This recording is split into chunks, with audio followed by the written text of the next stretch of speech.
Você sabe o que é programação orientada a objeto? Então vem comigo que eu vou te resumir de uma forma bem fácil de entender. Nada mais é do que um paradigma de programação. Se você não sabe o que é isso, link aqui no card para você ir lá entender o que são paradigmas. Em geral, programação orientada a objetos são classes e objetos.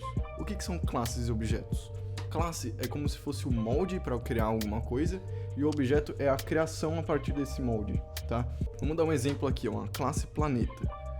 O planeta ele tem as tais características: distância da estrela mais próxima, massa, temperatura, campo eletromagnético e atmosfera, certo? Essa é a classe. O planeta tem essas características, esse é o molde de criação de um planeta, certo? E o objeto? O objeto seria a planeta Terra, por exemplo, né? A gente tem um molde ali, planeta, que era essas informações aqui, e aqui a gente preencheu com os valores da Terra e criou a Terra, certo? Essa é a massa da Terra, essa é a temperatura dela, aqui são os atributos da Terra, né? A gente preencheu esses atributos, essas propriedades do planeta e criou a Terra, certo? Então aqui a gente tem um exemplo já do que é uma classe e o que é um objeto, né? A classe é o molde e o objeto é a criação a partir do molde, tá? Eu vou mostrar aqui como que a gente faz isso em Python pra gente poder seguir de uma forma mais fácil, tá? Ali na frente, ó. Quando a gente vai criar uma classe em Python, a gente declara class, né? Põe o nome da classe, 2 pontos. Se a gente for herdar, que eu vou falar mais pra frente, a gente põe aqui no começo. Mas aí eu vou mostrar mais pra frente herança e os outros pilares, né? Definite significa a função inicial. Quando o nosso objeto é criado, essa função é executada logo na criação. E aqui dentro aqui esses parâmetros são os atributos iniciais. Então são aquelas propriedades em que a gente precisa logo na criação, né? O planeta não pode existir sem ter uma massa, sem ter um raio, sem ter uma temperatura, certo? Então aqui, ó, esses parâmetros aqui são as propriedades ou atributos iniciais, tá? Para a gente poder armazenar dentro do objeto em si. E como que a gente instancia esse objeto, né? Como é que a gente cria um objeto a partir dessa classe? A gente cria uma variável, né? Aqui a gente está fazendo uma variável e está instanciando aqui aquela classe lá em cima, passando esses parâmetros, certo? Muito fácil, muito prático, né? A gente possui 4 pilares fundamentais na orientação ao objeto. Quais são esses pilares, né? É a herança. O que é a herança? É nada mais, nada menos do que uma classe conseguir herdar atributos, herdar características de outra classe, né? Por exemplo, aqui a gente tem uma classe astro, né? Que na sua inicialização tem essas informações aqui: massa, raio, temperatura e rotação, tá? Essas informações que um astro contém. E aí a gente tem uma classe planeta. E vocês concordam comigo que os planetas são astros, né? Eu não precisaria colocar todas essas informações aqui de novo, ali embaixo na classe planeta, né? Eu posso vir aqui e simplesmente herdar a classe astro, né? Aqui eu aviso que a minha superclasse, a superclasse do planeta é a astro, né? Como se astro fosse o pai e planeta é um filho. A gente herda essas características aqui de astro para o planeta, que é o que a gente diz aqui, ó. A gente vai entrar na nossa classe super, na função inicial, e vai passar essas informações iniciais para nossa classe super, né? Então vai estar acontecendo aqui esse armazenamento aqui, só que dentro de planeta, né? A gente não precisou fazer dentro do planeta, a gente já herdou lá do astro, tá? E aqui a gente percebe que a gente tem 2 parâmetros a mais que não possuem no astro, né? E é exatamente isso. Planeta são astros, né? Mas nem todo astro são planetas, porque planetas têm essas características aqui de diferença. Elas podem possuir luas e elas têm uma distância da estrela, né? Então aqui a classe planeta herda do astro, certo? Segundo fundamento é o polimorfismo. O que isso significa? Vamos olhar aqui para os nossos exemplos. Aqui o nosso planeta herda de astro, certo? E as estrelas também estão herdando de astro, certo? Então elas também estão tendo essas informações aqui, informações iniciais que todo astro possui. Porém, em vez de ter uma distância da estrela e luas, obviamente porque ela é uma estrela, ela tem um tipo. Se é uma anã vermelha, uma anã amarela, uma gigante vermelha, não sei. Então aqui a gente pode perceber, ó, estrela herda de astro. Então astro é pai de estrela. Mas planeta herda de astro também. Então planeta também é filho de astro, né? Aqui a gente tem duas classes diferentes, né? Elas têm atributos diferentes, mas criadas a partir do mesmo pai, né? A gente teve esse polimorfismo, a gente criou classes diferentes a partir da mesma, né? Então, estrelas e planetas são astros, mas planetas não são estrelas e estrelas não são planetas, né? São coisas diferentes, mas ambos são astros, né? Muito louco, né? Terceiro fundamento, nós temos o encapsulamento. Nada mais do que instanciar, né? É nada mais do que criar a partir daquele molde. Por exemplo, aqui, Sol. Vou até descer aqui pra gente visualizar melhor. Aqui, ó, Sol é uma estrela, né? Aqui a gente cria a variável Sol e encapsula a classe estrela, que tem que ter essas informações, né? Massa, raio, temperatura, rotação e tipo. Então aqui a gente tem a massa em notação científica, que no caso são em quilos. A gente tem o raio aqui em quilômetros. A gente tem aqui a temperatura em Celsius.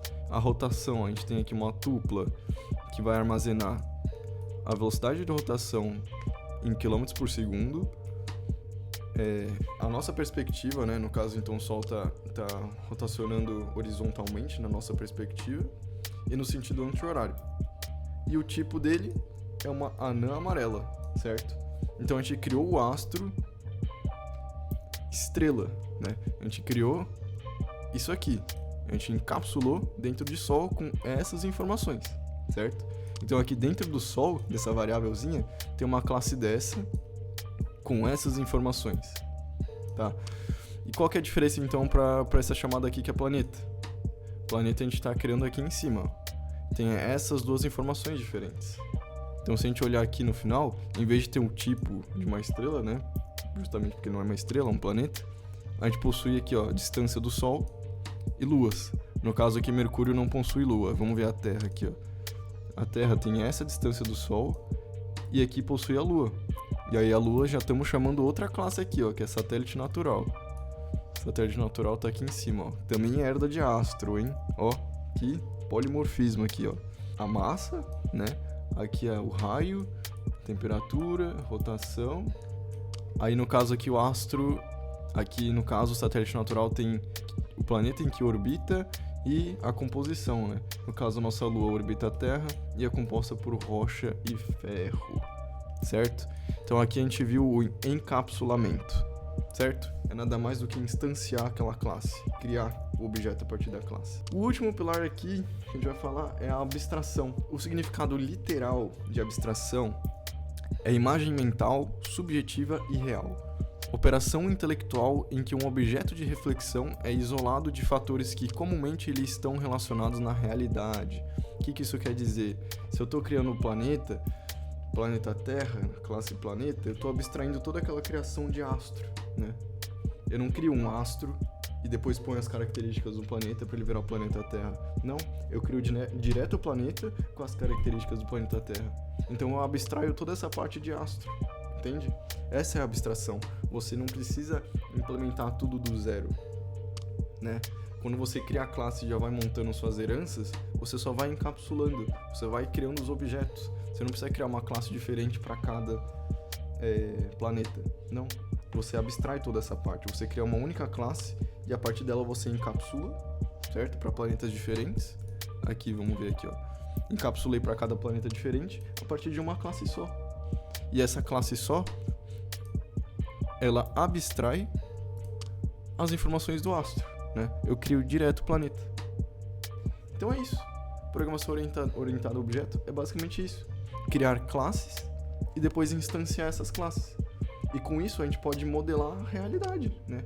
Dizem até que programação orientada a objeto é uma forma dos programadores brincarem de Deus, porque isso abre portas praticamente infinitas pra gente. A gente pode criar o que a gente quiser.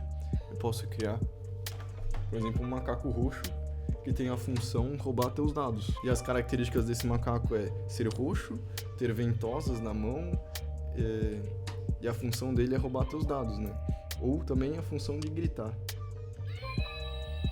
Eu posso criar também, por exemplo, uma caneta coloco as propriedades da caneta ali, ó. Ela é cor azul, possui tampa, tem uma função de abrir tampa e tem uma função de escrever, né? Eu posso, a partir do molde caneta, criar outras canetas de outras cores, né? Ali no polimorfismo. Onde que o pessoal usa muito orientação a objeto? Programação de jogos. Quando você vai programar um jogo, uma simulação, programar orientando por objeto é a melhor escolha. Por quê? Porque você cria ali classe e player, põe as características. Quando for rodar a simulação, for rodar o jogo, você instancia o jogador, você instancia a partir da classe. Você vai ter, com certeza, mais de um inimigo. Faz sentido eu programar cada inimigo? Não, eu crio a classe inimigo e encapsulo vários inimigos dentro do meu jogo. Vou instanciando a partir daquela classe, né? E ali, a partir de inimigo, a gente pode fazer o polimorfismo. Inimigo mais fraco, inimigo chefão, inimigo intermediário. E vai só instanciando essas classes ali pro seu jogo, né? Esse é o paradigma de programação orientada a objetos. Se você gostou, não esqueça de se inscrever para mais conteúdos mastigadinhos como esse. Deixa seu like e aqui embaixo tem minhas redes sociais. Vai lá dar uma olhada, às vezes tem um outro assunto que você já ouviu falar, mas não sabe o que significa, né? Hoje em dia todo mundo precisa saber programar, certo? Tá bom? É isso, um abraço.